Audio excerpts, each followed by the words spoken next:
musicals. People tend to not like them. When I was 9. From what I can tell, the average person tends to think that the sudden dancing and singing in musicals are cringe. Not me though. I am free, for I embrace the cringe. But have you ever seen a musical that made you cringe so hard that it sent you and 17 others to seek medical treatment? Because that is what happened about a month ago in Germany during the premiere of Sancta, an opera directed by Florentina Holzinger. If you're wondering what the difference is between a musical and an opera, by the way, the difference is that a musical will feature some speaking lines, whereas an opera will feature only singing. Just wanted to add that in there because I personally didn't know the exact differences, besides associating musicals with American theater kids and opera with Europeans from the 19th century. Sancta, which premiered the weekend of October 5th, is about a nun who struggles with her sexual desires. But as you could guess by the sheer amount of people seeking medical treatment during the show, it is much more than just that. The opera features a live-piercing, live sex, real blood, naked skating nuns shredding it on a half-pipe, a little person popess, and actual cannibalism? It is a lot. I don't even know where to begin with half of this, to be honest. But you know, let's start with the original opera that this one is based on. Sancta Susanna. Sancta Susanna was an opera by Paul Hindemith that premiered in 1922, and the original story was about a nun named Susanna who was in love with her maid. The thing is though, being a Catholic nun and all, you're not exactly supposed to do that. Unfortunately, as you probably already know, the Catholic Church as an institution has a problem with homosexuality, and nuns, priests, and dioceses are not supposed to be in any sort of romantic or sexual relationships. The other nuns notice, though, and tell Susanna the cautionary tale of Sister Beata, who gave in to her sinful desires and pleasured herself at the altar, implied to have used a crucifixion for her lust no less. And as punishment, they sealed her behind a stone wall. Seen as how she cannot extinguish her own desires, the opera ends with Susanna instructing the other nuns to seal her behind a stone wall as well. The original opera was quite short, only being about 30 minutes long, and if you'd like, you can half experience it for yourself, since the translated script and music are online in public domain at this point. As you can expect from the 1920s, the play was met with a lot of backlash. Even though they didn't depict any of these sexually explicit scenes, just the subject matter alone was enough to make people clutch their pearls and write the opera off, to the point where Hindemith even had trouble finding actors to perform. Some critics ended up praising Sancta Susanna for its music, but overall, all of them advised others to not watch this opera because of the blasphemy that would be portrayed on the stage. So how did they manage to transform this short, controversial opera into the sister act part 2, The Scissor Sisters? Well, the answer lies within the controversial director of the 2024 version, Florentina Holzinger. If you are at all familiar with Holzinger's work, you'd know that she has a history of creating shocking performance art pieces like these, often taking classic concepts and transforming them into contemporary body art / body horror pieces. Her works typically feature a nude female cast doing a variety of extreme stunts, and she often gets praised as a feminist art director due to the deconstruction of gender roles and exploration of the limits of the female body. A label that many debate about, considering some interpret her works as female exploitation rather than celebration. Some examples of her work include Apollon, a performance back in 2020 which was loosely based on the Greek myth of Apollo, but also featured an occult fitness studio, a cyborg bullfight, and neoclassical ballet. Then in 2022, she returned to the stage with Ophelia's Got Talent, a very confusing performance which featured naked women humping a helicopter, another woman hanging from her teeth, ouch, and of course women in sailor costumes tap dancing. You can't forget the dance. However, aside from these phantom pain-inducing carnival tricks, she also typically features more questionable stunts in her works, which usually include hiding objects in performers' vaginas, which other performers have to reach in to retrieve. All in all, I think you can gather how this woman would be a controversial figure. But to give you one final Holzinger tidbit, in an interview regarding Sancta, she said, and I quote, "Good technique in dance to me is not just someone who can do a perfect tendu, but also someone who can urinate on cue." Very high standards in both dance and, evidently, Dr. Seuss rhymes. So how exactly did Holzinger's production of Sancta differ from Sancta Susanna? Well, apparently from what I've read, the play starts off the same as the original 30-minute opera, with the nuns confronting Susanna about her sexual desires. However, it's when Susanna starts wrestling with the ideas of her sexual desires after the confrontation, do things diverge for an uninterrupted, insane additional 2 hours. Now, unfortunately, I could not find complete footage of this acclaimed play anywhere, but I do have a summary of all of the crazy shit that happens from Spike Art magazine. Florian Malzacher writes, naked female performers climb up the stage's back wall, kiss, and make love in a relief of open lust, a mountain of Venus. I assume this is the picture that reflects the scene that Florian's describing. Or at the very least, this wall in the back is the back wall on which the lesbian nuns were lesbianing. The devil comes, the cross hangs overhead,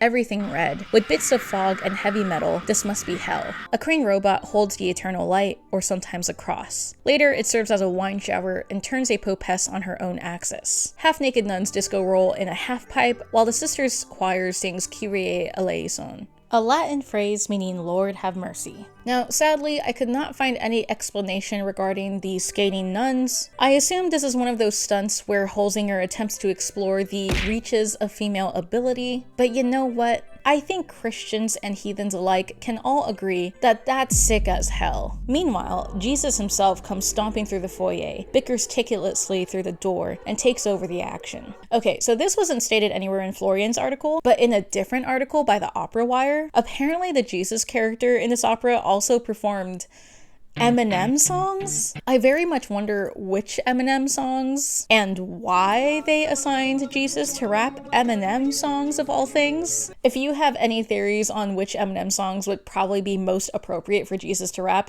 please let me know in the comments below. I'm not very well versed in Eminem songs, so please feel free to enlighten me. Also, this wasn't in any of the articles, but I think some Tumblr users were claiming that the actor who played Jesus was either high as hell or acting high as hell. But you know, it is Tumblr, so take it with a grain of salt. But hey, with all the other stuff going on, I'd believe it. Honestly, an actor being high on set would probably be the least of my concerns during this opera. Now, so far, this sounds tolerably crazy, right? I'd like to think for a good amount of people who have already been exposed to the chaos that is the general internet, you could probably handle the contents of this show so far, unless you don't really like watching live sex or seeing or smelling blood, which is understandable. Everyone has their own comfort levels. Or if you're religious, then this was probably already off the table for you. However, I think the part where I personally draw the line, and the arguably craziest stunt of the opera, is the live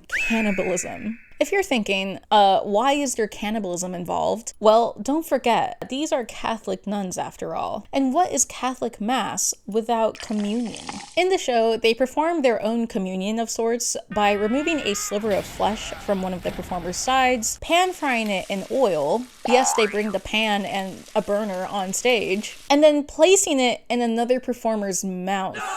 Yeah, that last part just makes me want to scream on the inside, honestly, truthfully. And apparently they display a close-up of this entire process on screen, so that way you don't miss any of this live action cannibalism. Yeah, call me a weenie all you want, but I think that's when I would have joined the other 18 people who had to wait the show out in visitor services. I'm a little weird where I don't like to smell people at all, even if you smell good. So I think if I were to start smelling burning human flesh, I think I would probably lose it. I should also mention too that after they take out the sliver of flesh, another performer comes and sticks what I hope is their sanitized finger into the wound. Similar to the story of Doubting Thomas when Jesus resurrects from the dead and makes his appearance to the apostles. If you're wondering about the safety of all of this, so was I, but I looked into it, and the way they remove the flesh, though, is seemingly done safely. Arden Fitzroy of iNews UK wrote that when they did remove it, the skin was sanitized beforehand, the performer was set on a gurney, and another performer pretty much surgically removed the skin with a scalpel. And according to this article by Medical News Today, apparently eating cooked people is virtually the same as eating any other cooked animal health-wise. It's really just the cultural biases and questionable morality that are of concern, it seems. And yeah, that is, for the most part, Sancta. Now, if you're concerned about the 18 people, to be fair, the show did come with fair trigger warnings. And from other more shaky sources that I read, I believe there were also waivers that attendees had to sign, but don't quote me on that. They did receive fair trigger warnings for sure though, because you can actually see those on the official website. Of the 18 people I mentioned who sought medical attention, it turns out that 15 of them really just claimed to feel uneasy and waited out the rest of the show in visitor services, and only 3 of them had to receive any sort of real medical treatment. Apparently though, this is a norm for Holzinger's shows. There were reports of fainting during her previous shows, and considering all of the crazy stunts I read about thus far, I'm not surprised. And aside from Holzinger, this wouldn't be the first time a piece of media caused an audience to seek medical attention. I feel like those 18 people probably went in thinking they could handle everything in the show, but hey, how many of us have actually smelled human meat cooking before? You don't know how you're gonna react, so, you know, cut these guys some slack, okay? The stunt though made me question the legality of it, and apparently cannibalism is technically not illegal in the United States, so that's kind of scary. And I think they're in the process of making cannibalism illegal in Germany, if they haven't already. I couldn't find anything conclusive though saying that it is now very illegal in Germany, so yeah, if it is illegal, I don't know how this show was somehow able to bypass the law. If I were to draw some conclusions from this play, I think maybe it's not completely illegal in Germany just yet, because otherwise, how would they be able to do this in a live show? But I don't know. I should also note that it seems like European performance art is just more wild in general compared to America. In 1968, there was the Art and Revolution event, or Uni-Frikale event as they called it, and as I'm probably mispronouncing it, or the Fecal Festival, as one other reporter called it, in which several students went ham in a lecture hall at the University of Vienna by touching themselves, self-mutilating, and smearing poop, all while singing the Austrian national anthem.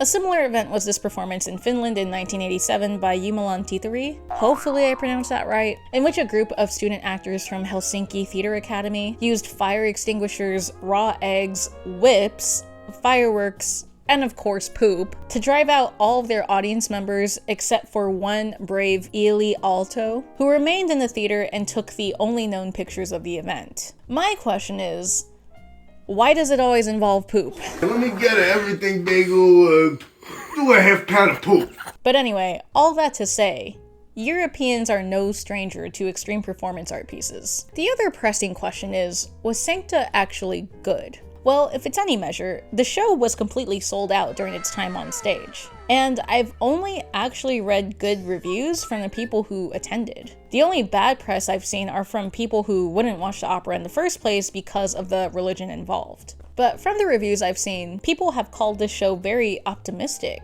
and it apparently received standing ovations. Or should I say, standing ovulations. According to Fitzroy of iNews, the opera's representation of trans, non-binary, and disabled bodies were a celebration of queerness and survival. And at the end of the show, as the audience cheered, they were prompted by the actors to sing along to Don't Dream It, Be It, from the Rocky Horror Picture Show. And while I understand that the Rocky Horror Picture Show is a little problematic by today's standards, you gotta admit, sounds like a very queer time. Audience members were then gifted an I Survived Sancta sticker as they left, as well as an experience they will probably never forget, even if they tried. And that was pretty much all I could gather on the Sancta opera experience. Unfortunately for the both of us, no more shows are scheduled, so sadly you and I will never be able to experience Sancta. But what do you think? Do you think you'd be able to sit through the entire show with all the extreme things that happened on stage? Were you already familiar with Holzinger's work before this video? Let me know in the comments below, and I'll see you in the next one. Bye.